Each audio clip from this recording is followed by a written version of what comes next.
तुम्ही बघत आहात जनमत मराठी। शेतकऱ्यांचा सातबारा कोरा झाला पाहिजे यासह वेगवेगळ्या मागण्यांसाठी नाशिकमध्ये महाराष्ट्र नवनिर्माण सेनेचे आज एक दिवसीय लक्षणीय आंदोलन करण्यात आले।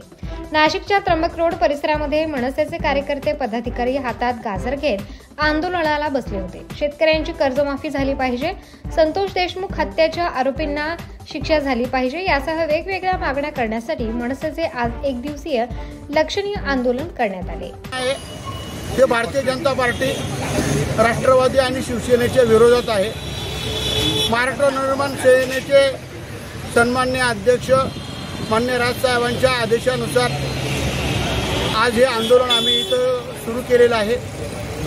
कारण विधानसभेमध्ये महायुतीच्या लोकांनी, मुख्यमंत्री महोदय, उपमुख्यमंत्री यांनी शेतकऱ्यांना शब्द दिला होता की 7/12 कोरा करू, पूर्ण कर्जमाफी करू। परंतु 4-5 दिवसापूर्वी अजितदादा पवार, एकनाथराव शिंदे साहेब, देवेंद्रजी फडणवीस साहेब यांनी शेतकऱ्यांना सांगितलं आम्ही तुम्हाला कर्जमाफी करणार नाही आणि तुम्ही कर्ज भरून टाका, असं शेतकऱ्यांना फसवलं आहे।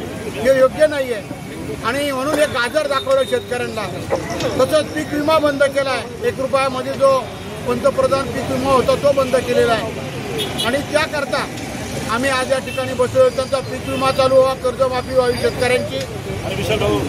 सोमनाथ सूर्यवंशीला जे मारल्याच्या मारेकऱ्यांवर कारवाई झाली पाहिजे, संतोष देशमुखच्या मारेकऱ्यांना फाशी झाली पाहिजे। या विषयांसाठी आम्ही या ठिकाणी बसलेलो आहोत। संपूर्ण महाराष्ट्राची कायदा व्यवस्था बिघडली आहे। दररोज बलात्कार, खून, दरोडे या महाराष्ट्रात होत आहे। म्हणून हे सगळं थांबवावं, चांगल्या लोकांना न्याय द्यावा। तुम्ही ज्या शक्ती घेतल्या, चुराचं राजकारण करणार नाही, जातवाद करणार नाही, धर्मवाद करणार नाही, जनतेला न्याय देऊ तो द्यावा या सरकारने अशी विनंती करण्यासाठी आम्ही या ठिकाणी उपोषणाला बसलेलो आहोत। जबाबदारी, न्याय